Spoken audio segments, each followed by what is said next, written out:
about the effects of the pandemic, the girl child education, and what it has brought upon our community. We are also going to be talking about the Education Amendment Act, and joining me today is Kuda Kwashima Petra.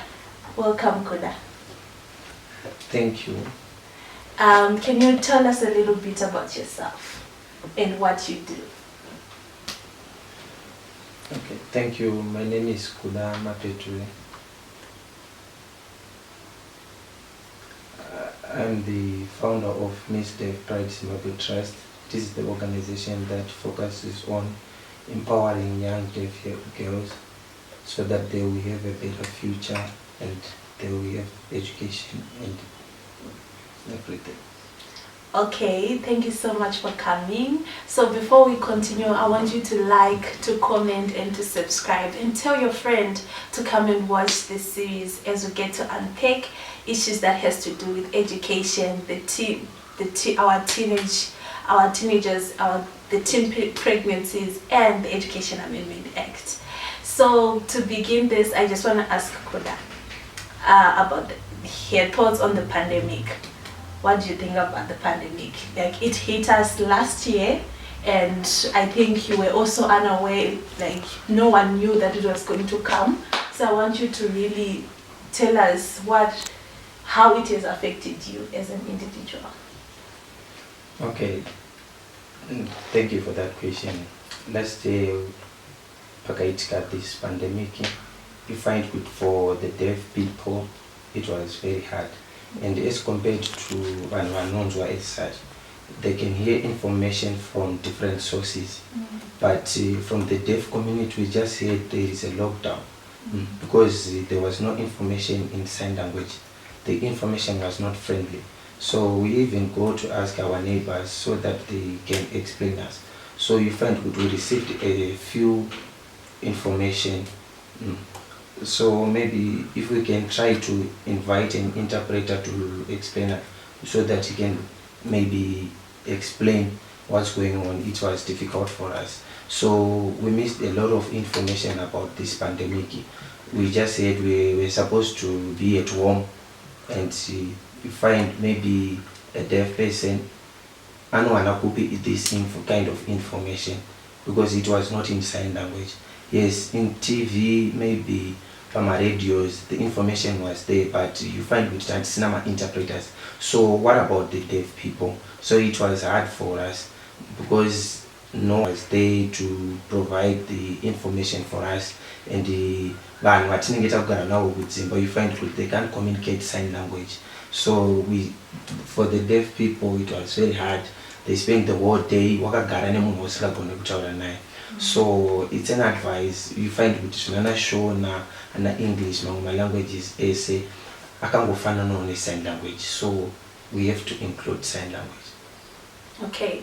I hope you are engaging with us. I hope you're commenting, and I hope you're also taking note what Kudama Petra is saying. This is what happened to the deaf community, and not only the deaf community but people with disability.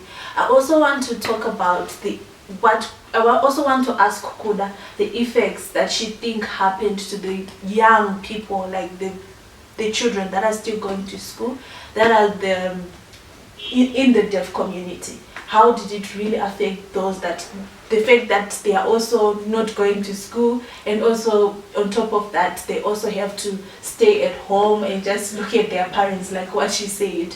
So tell us how you think it affected the deaf community, the deaf, like the younger children. Okay, so due to this lockdown, like children that are not going to school, especially let's say for the children that are living with disability. So the Ministry of Education is trying to bring out the deadline, maybe schools are going to be closed. We find kuti vanhu vari able-bodied vanokwanisa kupa normal services vachidzidziswa, right? But who can teach someone anotaura sign language kudzimba? So ipapo anokwanisa kuvadzidzisawo vana vacho ndiani within the lockdown. So which means for the deaf community in terms of knowledge vari kurasikirwa nezvinhu zvakawanda because hapana ari kukwanisa kunge achivadzidzisa and hapana anokwanisa kutaura navo. So isusu like kutarisa kune vanhu vanonzwa vanokwanisa kunge vachidzidzisa navo vachiita se, but for munhu ari deaf maybe it's just a matter of writing of which there is no explanation, which means zviri kurasa zvakawanda pane vanhu vari deaf. So pakatanga like ku-lockdown havana kunge vachikwanisa kuwanawo kuti vangadzidziswe. We find kuti zvinhu zvavakadzidza zvese kumashure vatosvikangamo even right now. So like zvinongoitawo even vana tikati ane time asina kudzidza. So I think there must be a policy or something that can be done for the people living with disability so that they can also benefit even during this lockdown. Okay, so I hope I'm so grateful that Kuda is here. She's giving us another perspective that I think most of us were just overlooking or we didn't know, but then this is our first time like knowing, oh, this is happening to our fellow friends, our fellow community. So I want to ask Kuda, does she think that because last year there was statistics came that many children were getting pregnant due to them not going to school. Can she also say that this is also affecting the deaf young girls that are in her community or in Zimbabwe or the world at large? Yes, yeah, I just said so. Like these teenagers pregnant, you find kuti vanhu vari kunyanya kugara kumba, right? And zvitoriko even kuvanhu vakaremara because we are all human beings. So they are getting this early pregnancy. Why? Because hakuna munhu ari kukwanisa kuvadzidzisa about the SRHR sexes. Kuti how do they access? They are just sitting at home and like kuma workshop every time like zvinongoitwa vamwe vanhu vari able-bodied, they are not getting that access. So it means they don't have knowledge about SRHR. So you find kuti the information about SRHR is not disability friendly because they are not getting it. That's why we are seeing kuti pane nhombo dzakawanda and vanhu kurumbidza kubata pamuviri. But it's their right. So I think as individual and munhu wese, in fact, we have to encourage and include vanhu vari disabled so that they can get knowledge about SRHR, so that one know knowledge and they can even prevent to these early pregnancies. Okay, so I just want to say that as we are going on to the next segment, we are now going on break. I just want us to bring out the issue of the Education Amendment Act that was put in place last year by the government, which states that a child that is pregnant can now attend school. So we are going to hear more about Kuda. I'm so happy that Kuda is here. She's giving us another perspective, especially to the people that are in the deaf community and the people that are living with disability. So catch us on the next segment. Don't forget to like, to comment, and to subscribe.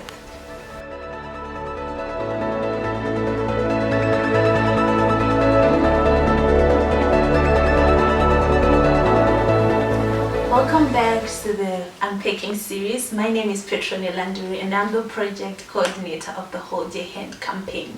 So today we are talking about the Education Amendment Act and how it is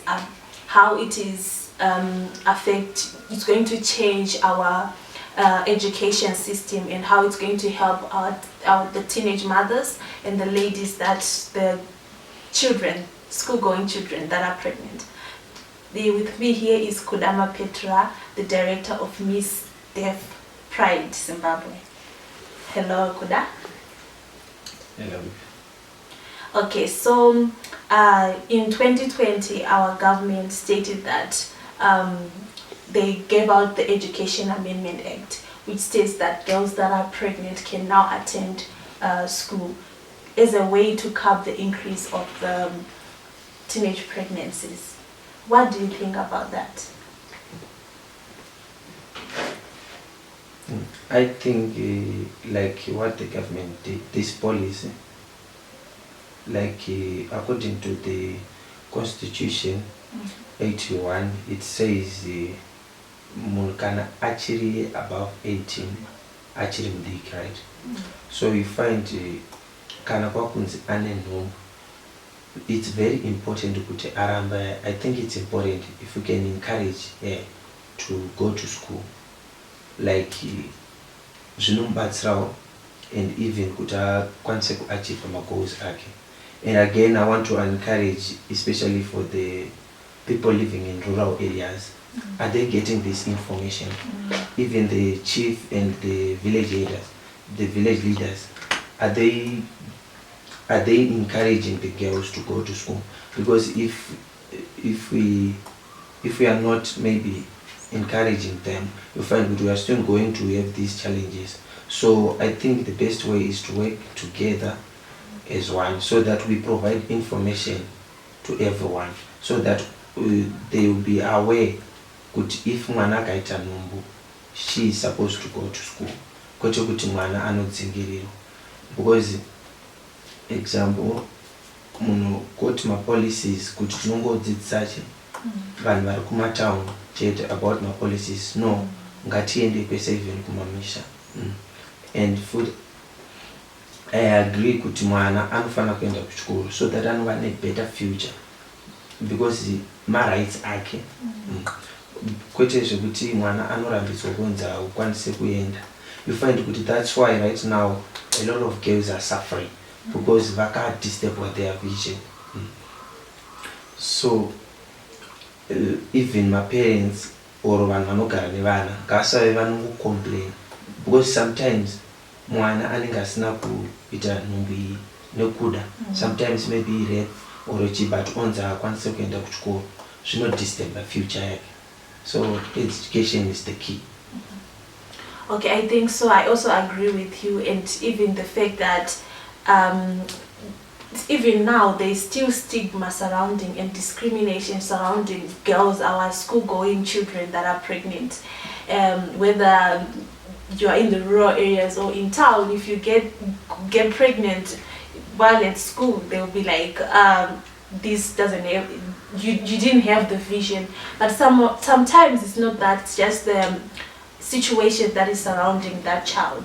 And also not forgetting the fact of the pressures and also the mental issues that are just happening around us. Some of the things, and you just find yourself part of that. And mistakes, sometimes they really do happen. But what I want to ask from Kuda is, does she think that this education amendment is enough, in the fact that the issue of stigma and discrimination and even the healthy side of this pregnancy, when that child goes back to school, who's going to take care of them, and how is she going to be perceived by the community and the teachers and everyone, the other peers, and also taking into account if that person is also probably part of the people with disability or the deaf community, how is that going to, do you think that this policy is enough? I think this policy it needs mechanization, because let's say for the government, they must make sure this policy is working. Because for an example, yes, tinongoti policy yavepo, but hakuna like ma debate ekuti vanhu vakambo discuss about this, kuti tinzwe kuti zviri kuteedzerwa here. So it's very important, and it is the government responsibility to look after this policy, kuti is it true kuti vasikana vari kuramba vachienda kuchikoro, and they have to support someone who is pregnant kuti akwanise kunge achiwana education yake, and they have to monitor even the schools kuti how many school leavers and why, what's the reason. if it is the reason of pregnancy, they have to do follow-ups and make sure everyone is going to school. And again, maybe, let's say someone is deaf or a person who is living with a disability, we have to include them. We are not supposed to discriminate anyone. We have to include them so that everyone will benefit from this policy. And the government as well, it is their responsibility. They have to make sure they are supporting our education system. Okay, loving all the points Kuda is bringing and the different perspective that we are getting, and we are just so grateful to have Kuda here. So we are also going to take another break. I want you to comment, to like, and to subscribe, and to share with your friends what you think about what you're talking about. What do you think? I want you to engage with us and just continue talking to us. Now we are going into another segment where we are talking about how our government has supported this Education Amendment Act by budgeting 123 million, and want to hear Kuda's perspective. If she was given the 123 million to change this, to just help this Education Amendment Act, how is she going to do it? So I want you to stay tuned, continue to like, continue to comment, and I'll be seeing you soon. Bye.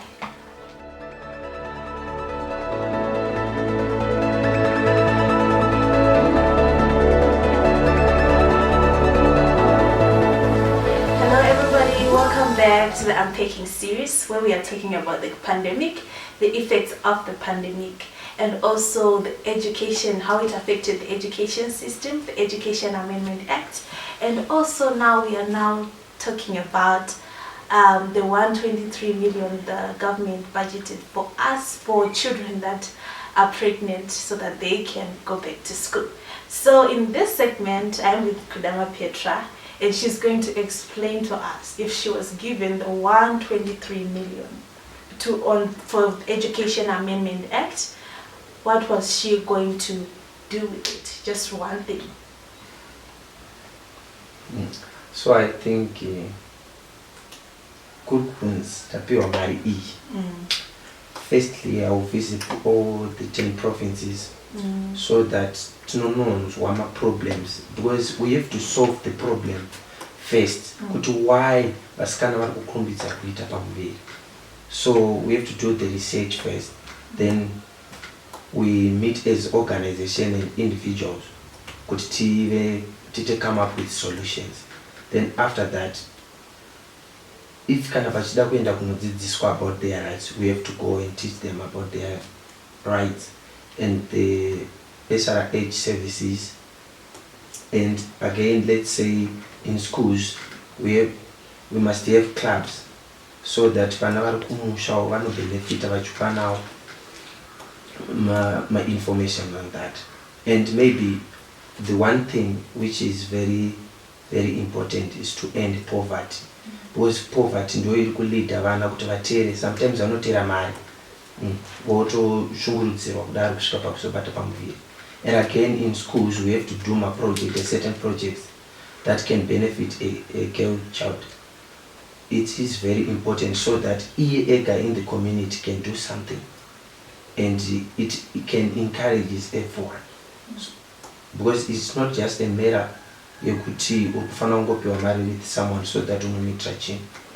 And again we have to encourage my chief, my village leaders, even my political leaders are in my constituents are in, so that they get knowledge about this. We are so grateful to be having Kuda today. And also now, just to end, can you give us some encouragement, probably to the girls that are pregnant?